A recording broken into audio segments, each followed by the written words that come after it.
We ready to go, Jim?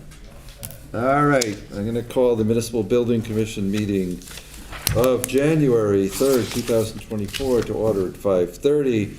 And for the record, we have Terry DeSisto, Ed Stanton, Jackie Romanicki, Jerry Freecut, Jay Allard, Andrew Acosta, Peter Gagny, and myself. That constitutes a quorum. First order of business is the approval of the minutes from the December 20th, 2023 meeting. Move to approve. Second. Any discussion? All those in favor? Aye. Any opposed? Motion carries. All right, as usual, we'll skip some bills for now. Go over to the back side here. And I see the smiling face of Anjanette Kelso. And talk to us about Willett. Good evening, everybody. Rich Gorham is also on the call as well, and I understand Andy wasn't available to join us this evening, so I'll just sort of give you guys an update as to where we are. So we met today, Rich, Bob, and myself, to finalize the comments regarding the roofing subcontractor's final invoice. All the work for that particular scope of work has been completed. The punch list is complete. To the satisfaction of the designer and the OPM.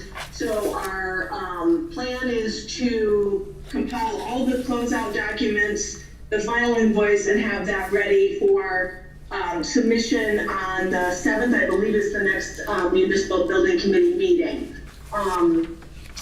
In the interim, we will be working on what will be phase 2 of this particular scope of the project. As you recall, originally we were supposed to do the roofing project along with a window wall, and just because the way that we procured everything and the timing, we decided to wait on the window wall.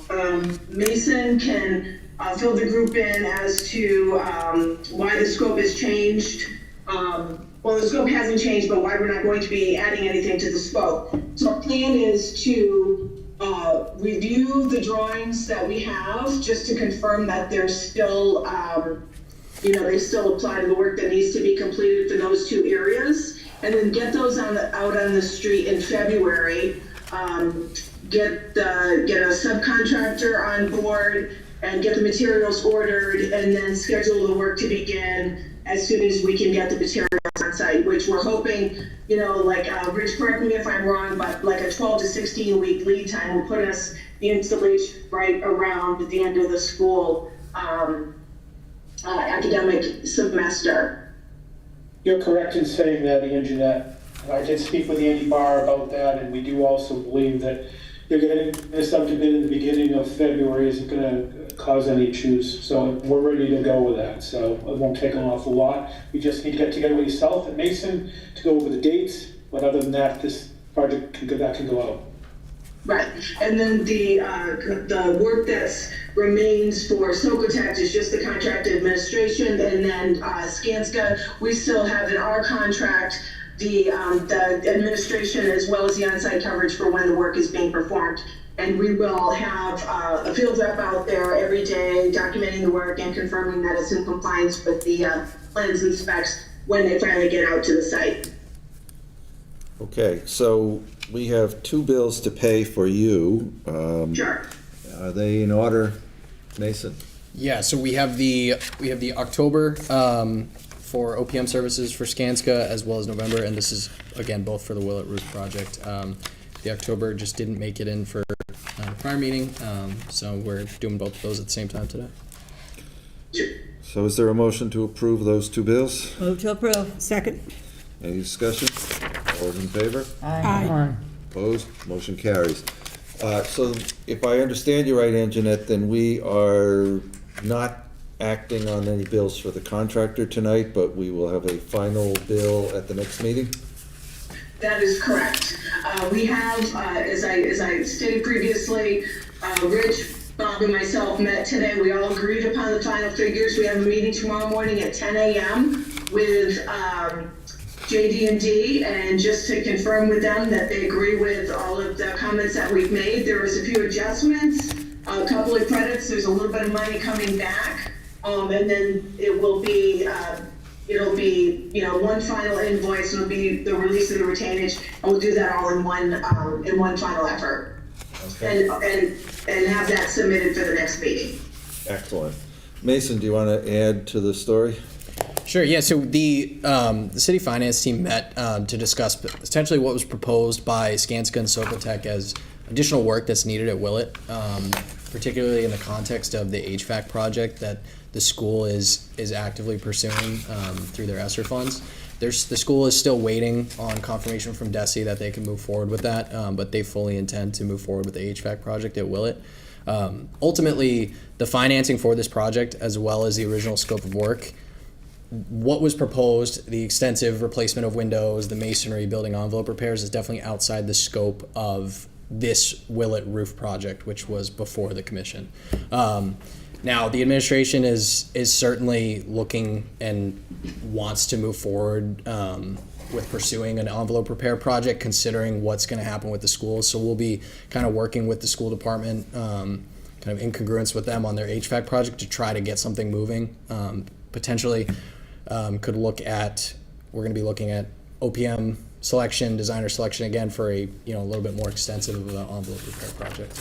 And the goal, as we've talked about before, is finish up this building and not have to worry about it for 20, 30 years. So you will be preparing an RFQ for those two functions? So the first step would be to secure financing or secure some seed funding for OPM and designer selection, as well as any potential money that's left for construction. We're still working on sort of building out the scope of the project. We're looking at the next couple months.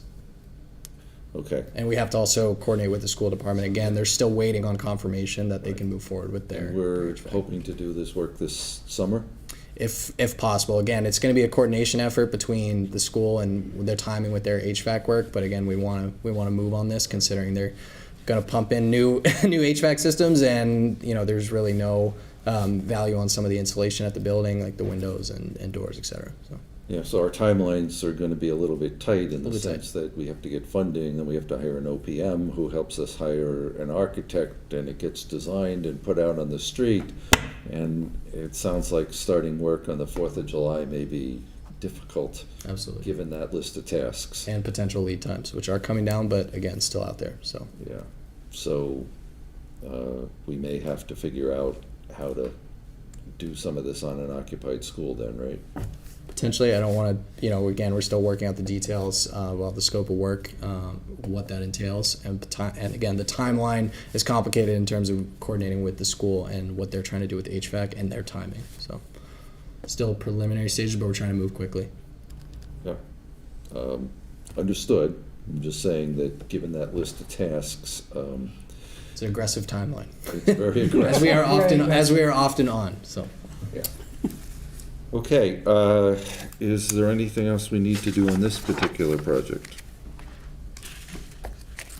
Then thank you, Anjanette and Rich. Okay, thanks. See you soon. All right, see ya.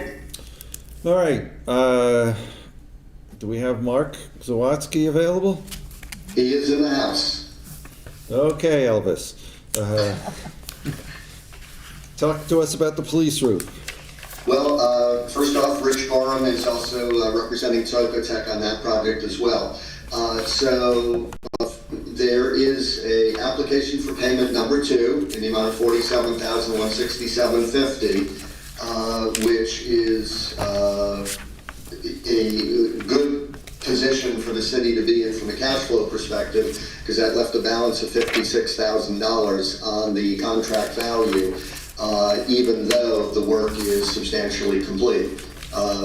Also before you this evening is a change order number 1, a credit back to the city in the amount of $21,040, $21,040, and those are unused unit prices and allowances within the contract because the condition of the substrate was in remarkably good condition.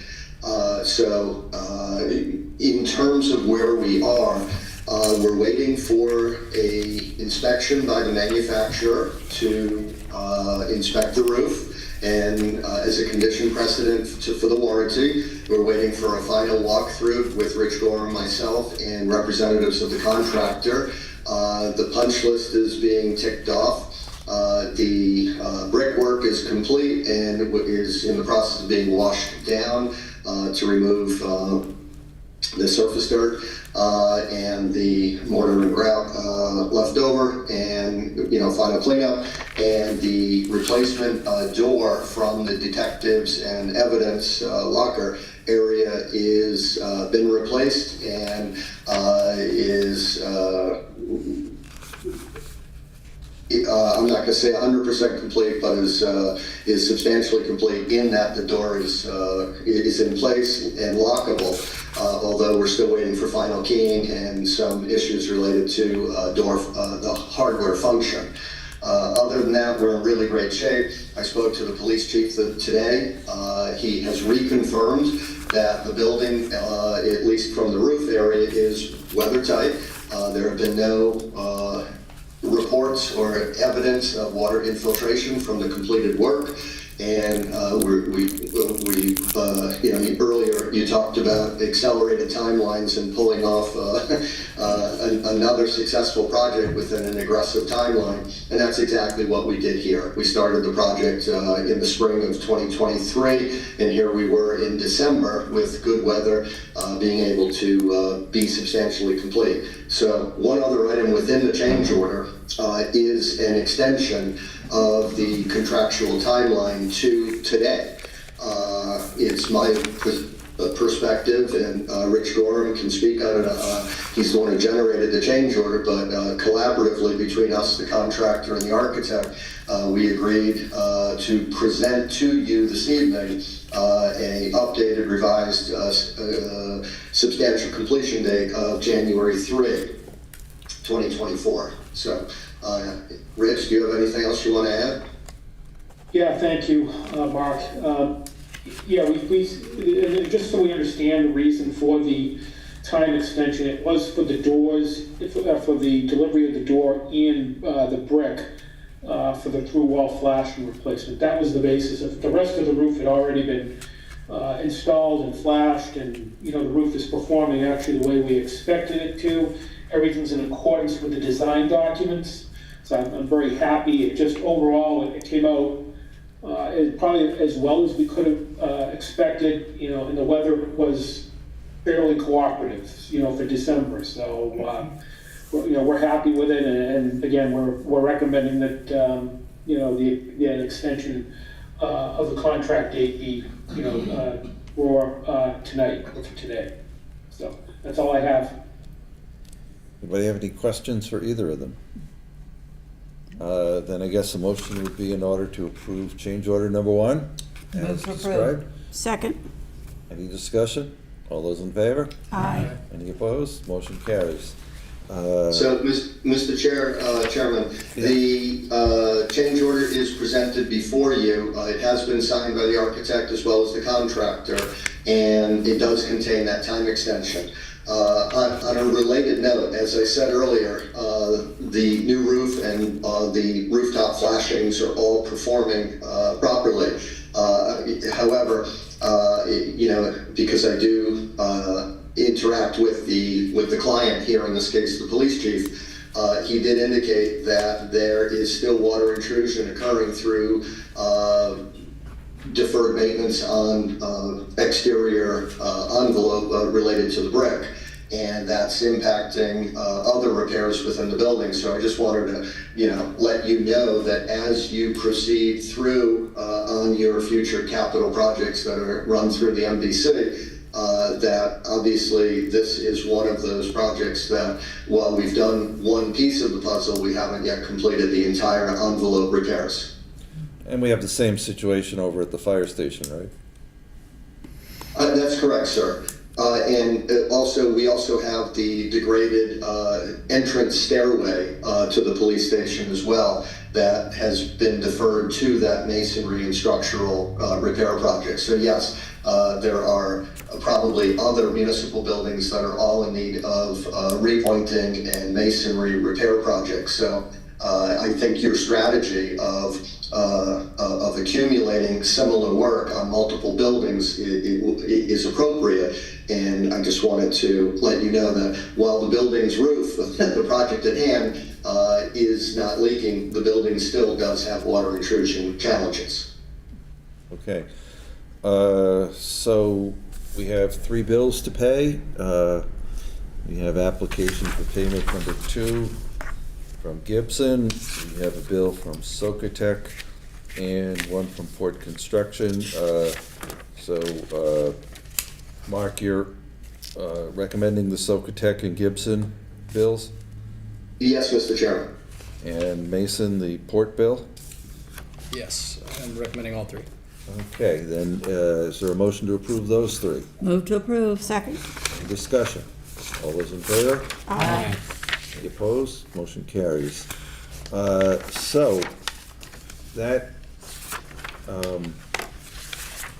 brings up something that I had on my mental list, Mason, because the city is in the middle of a survey of all 37 buildings with an idea of trying to have us make a report and recommendation based on that to the administration for longer-term capital projects, things that need to be done. Do we know where that study stands? Yeah, last time we spoke with Building Inspector Bill McDonough, who is our coordinating point with Bureau Veritas, who's our contracted service. It looks like end of February, I believe, is when they'll provide final report. So at that point, we'll be able to kind of review as a commission, look through the survey, and you'll be able to, as a commission, consider how you want to frame a report to the council, to fulfill that charge as the MBC, and that'll be kind of up to you on how you want to do that. So obviously it won't happen in January, maybe in March or April. Okay, good. Anything else on the police roof? Not for me. Thank you, Mr. Chair. Okay, and thank you, Rich. Then Thank you. I guess we'll move on to water. Is Courtney here? I think I see her. There she is. Good evening, can you hear me? We can. Okay, good. I don't know if you want me or Matt to start. I know we both sent an update for the Pawtucket project. Mine's probably a little bit quicker and easier, so I can start. So last month when we met, I talked about National Grid had requested an easement to move a utility pole. Excuse me. The request for easement should be going to City Council for approval. It should be going down early this month on one of the earlier communications. In the meantime, we've been working with the city solicitor to draft a form basically with the intent that we will grant the easement when, as soon as council approves it. The reason we are doing this form a little bit early is to be able to get a National Grid schedule, because otherwise they will not schedule us without anything signed. So it'll move it along a little quicker. Installation of the site piping is what we've been working on, and Matt can speak a little bit more to this. But we currently have materials for the site piping out to bid. Estimated value of about $35,000, and this is a separate cost to the city because the original contract with Pawtucket, with the original site, was just 2 small connections, basically just drop the station in and connect it. Since the original bid a couple of years ago, the piping on the site plan has changed. So it's kind of a little bit past the ability for the site crews for either municipality to handle the installation. So it was originally supposed to be Pawtucket doing it, but it's moved on to us buying the materials and a change order for Waterline Industries to perform the installation. The estimate for the installation is roughly $75,000. CDM is still working on drafting the change order with the contractor, and Matt can actually speak more to that. Sure. So in terms of the status of the change order, we are working through it. part of the reason it's not complete yet, as early as this morning, we had intended to revise the yard piping layout relative to what was originally bid. But as of today, having taken a second look, we're looking to move back to the original layout. Part of that does have to do with that Crown Street that was abandoned by the city and where the property line is, et cetera. It was just too close to comfort to fit the water in back there. And at the end of the day, there's no real net change in cost. It's a slight increase in linear footage of pipe, but there would have actually been additional cost or a higher cost to install because of the proximity to a gas main that exists behind the building or the proposed location thereof. So we are just reworking the numbers and working to get that change order over to the city and then in front of this board for next month's meeting. It shouldn't affect the long-term, the schedule or anything like that. I know that last time we had an update, we talked about, next steps.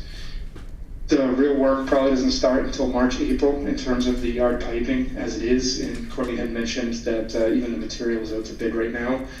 But long-term, or I guess on a critical path basis, there's no change to what Waterline intends to do or how it affects their schedule. So I know that there was some back and forth today about the revised location, but we're back essentially to the original alignment. And Mr. Chairman, you had noted a reference to the old layout that has been removed. I had hoped to have sent things earlier, but certainly in Mason and Mr. Chairman, your inbox, you'll see the updated plan, which again is essentially the as-bid plan. Just with the removal of that reference to the 1918 layout of Crown Street. Could you share your screen and put that up? I'd be more than happy to. Sharing my screen on Zoom might result in some a bit of a hiccup here or there, but I'll get it done. I'm very well versed in Teams now, so please bear with me. Options.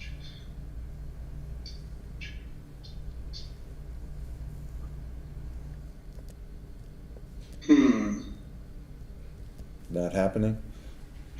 Unfortunately, nothing happened, only in the sense that I'm not overly skilled at this particular component of Zoom. Stop video participants chat recording closed caption. I can raise my hand. If you go down to the bottom with your mouse, it should pop up right in the middle share screen.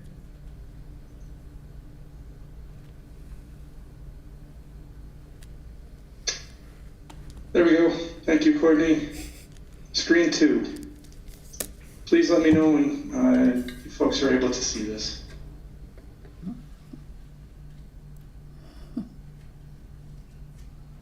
Share. It's coming up. Something's happening. There it is. Yeah. Yep. Okay. All right. So tell us what we're looking Okay. at. So, as I noted, this is essentially the as-bid plan. The area that we're referencing, and I did get a little bit of a history lesson this morning, this old Crown Street that was sort of in debate, the city never took ownership.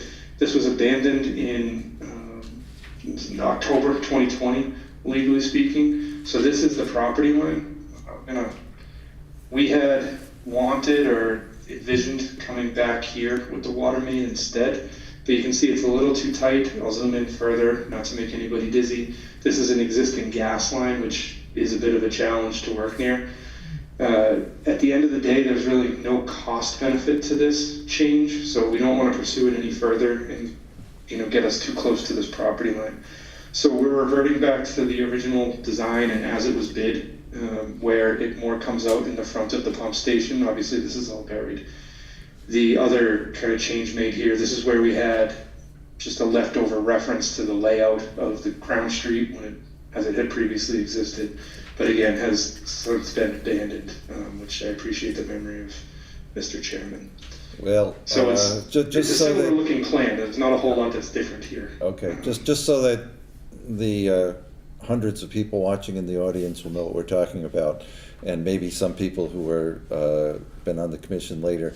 The city council laid out Crown Street in 1918, and Crown Street basically went from the top of the plan there, where Turner comes down and curves, and just went straight ahead where the water connection plant is now, and ended down at the bottom at River.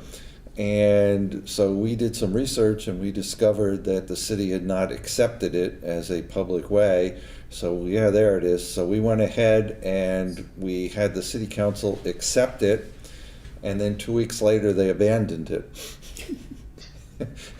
Which had the legal effect of now making it owned by the city but available for us to put the connection on top of it. So that is the history. It was a testimony to paperwork, but it accomplished what we needed to accomplish. So if we go back to your previous one, so there you can see the structure now in the middle of what used to be Crown Street. And so those dark lines are the piping that connect Attleboro to Pawtucket through the plant. Is that it? That is correct, yes, through the pumping station. One line essentially goes around just as a continuation. So this line, if you can follow my cursor, is Pawtucket's line. Yeah. And this connection here is where we basically take the water from Pawtucket, send it through the pumping station. This is the discharge or effluent line that comes up and connects into the Attleboro system. Okay. So we don't need to change our minor site plan review because things are pretty much the same, right? Not moving the building an inch. Nothing on the site plan itself has changed. Even the yard piping is the same as it was as bid and as previously reviewed by everybody, yes. Okay. Anybody have any questions? What's yeah. the old routing of the piping? I'm not following it on the plan. Oh, so this essentially is the piping, but in terms of what the existing piping looks like now, is that the question? Just to make sure I don't answer. Okay. Visually, can I see what the changes on this plan? So this is the existing piping. This is the city of Pawtucket runs here. Yep. And so, we're doing this tie-in, and we have to, based on its location and what may or may not have ever been a Crown Street, we're gonna relocate around the pump station. So that's what this line is. And then this line that I'm about to draw, the grayscale stuff can be difficult, especially when sharing screens. Yeah. This is the city of Attleboro's line. I'll give it a different color so that we can differentiate. And I mean, the main goal of this project is to be able to take water from Pawtucket and put it into the city system, and to make sure that it can overcome pressures within the system, we have to have a pumping station. So that's how we came up with this connection. And we also have to treat the water a little bit, right? Because the Rhode Island standards and the Mass standards are slightly different, right? Potentially treat, certainly test is the answer. It'll depend on what their water is at this point in time, and that was a driver behind making this the pump station that it is now, with multiple rooms, chemical rooms, etc. But yes, and that treatment is relatively minimal, but the testing is a component of that. And the testing would take place in this station? I believe the withdrawal, yes. I don't know if it's on-site analyzers or not. Courtney, I'm a little less familiar.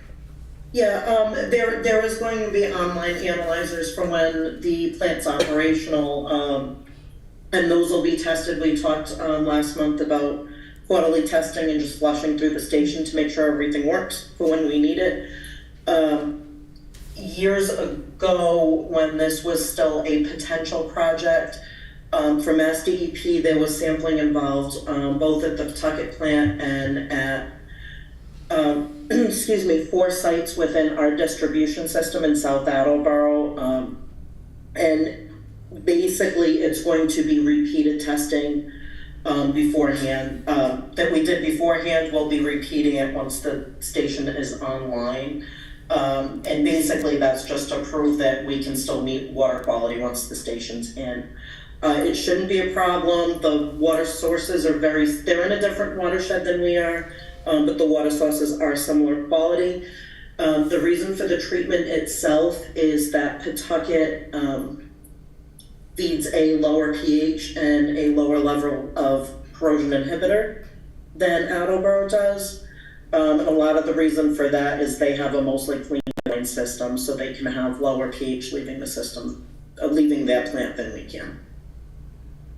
Okay, answer your question, Andrew. I don't think so.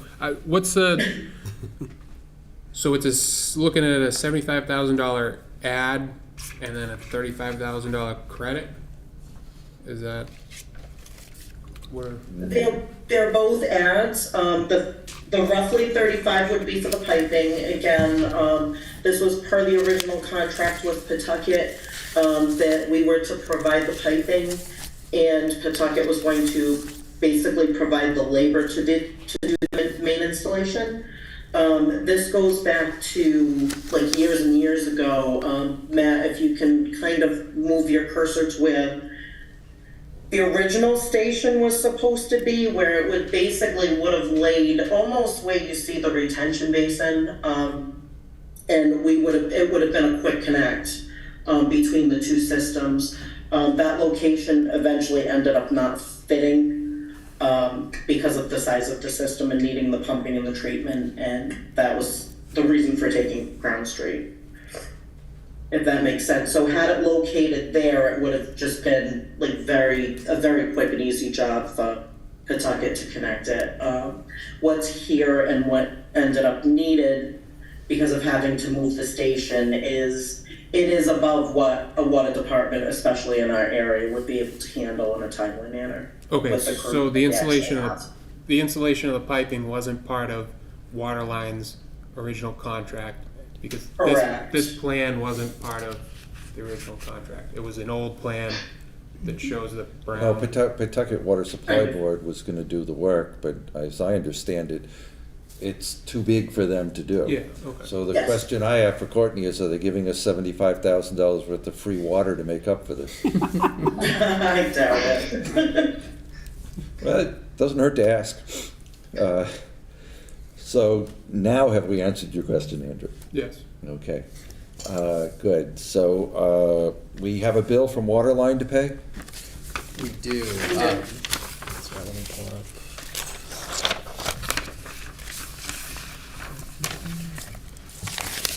A stack of bills today, sorry about that.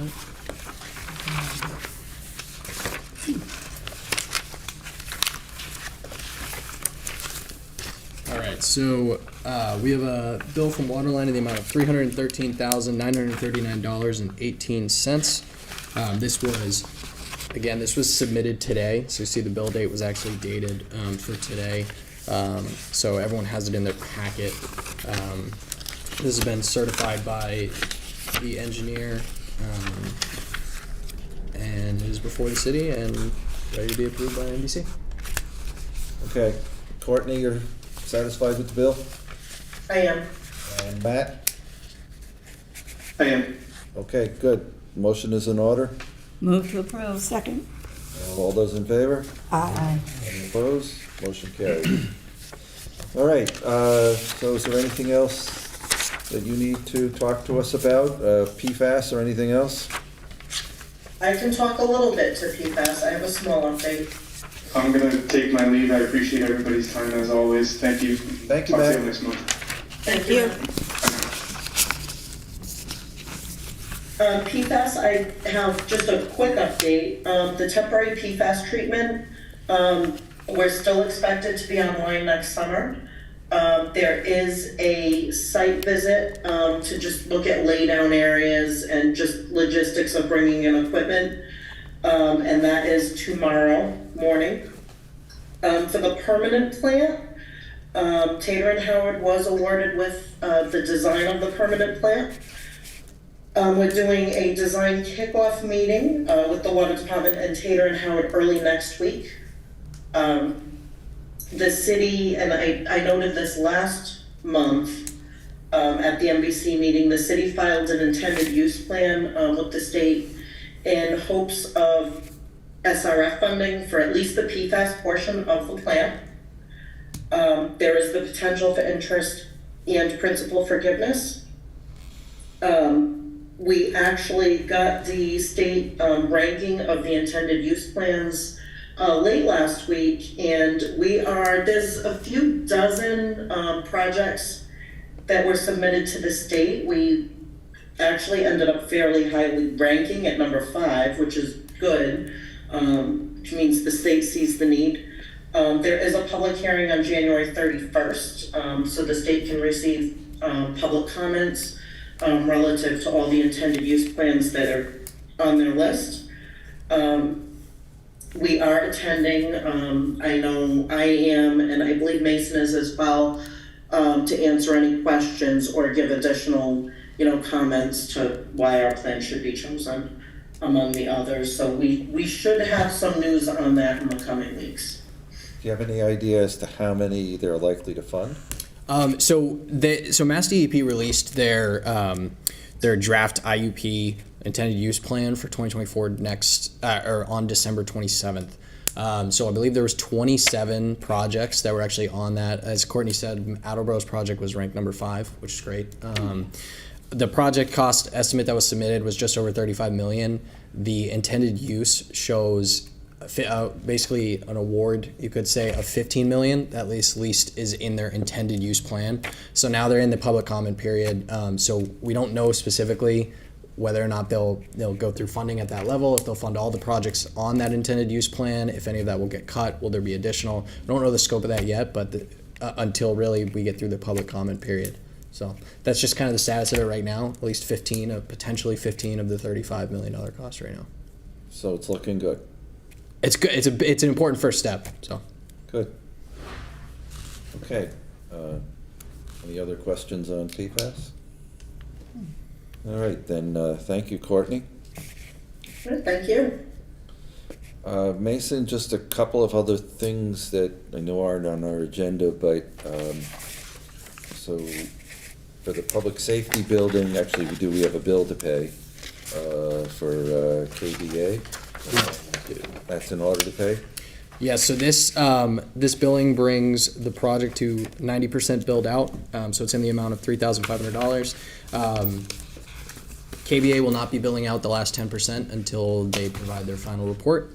So last meeting, I believe we said they can either come before on February 28th or March 3rd, depending on where they're at with the status of the project, and we'll essentially be moving to final report at that time. Yeah, so if it's on the 28th, it'll be at 6:15 after the school building committee meeting. If it's on the 3rd, we'll have to move our meeting over there because the Conservation Commission will want to be in here at 6:30. So, to be determined. Is there a motion to approve that bill? So moved. Second. Discussion? All those in favor? Aye. Any opposed? Motion carries. Then, I know Gary Arazian was working on the RFQ for the potential parking decks around town, is that correct? Correct. So as part of the city's CIP, there's an intended project, at least a feasibility study in this fiscal year for essentially a downtown parking study related to expanding capacity related to the garage and some of the other municipal lots downtown. So we're in the early stages of that. We'll be planning to have that be obviously a NBC project and going out to RFQ shortly. And that's the first stage in a potential large project to increase parking capacity. First, we have to know what the structural integrity of the systems are right now. Is there potential to put additional decks on some of the existing lots, other locations, looking at, essentially a holistic approach to our parking downtown. So we'll be doing at least 2 interview processes this spring, probably, right? Potentially. Between Willett and this? At least. Potentially more. Good. And then finally, the Council on Aging. Council on Aging. So we've been going back and forth with Abacus in the last couple weeks. just with some final feedback on, just minor revisions to the final report. They have moved to give us a final draft, so they're gonna be working on binding final copies. Should have everything before the end of the month. We'll bring it before the commission, send it down to the council, get it out to the public, and then it'll be, then the real work begins, right? Yeah, so we probably need seed money to hire an OPM and then a designer.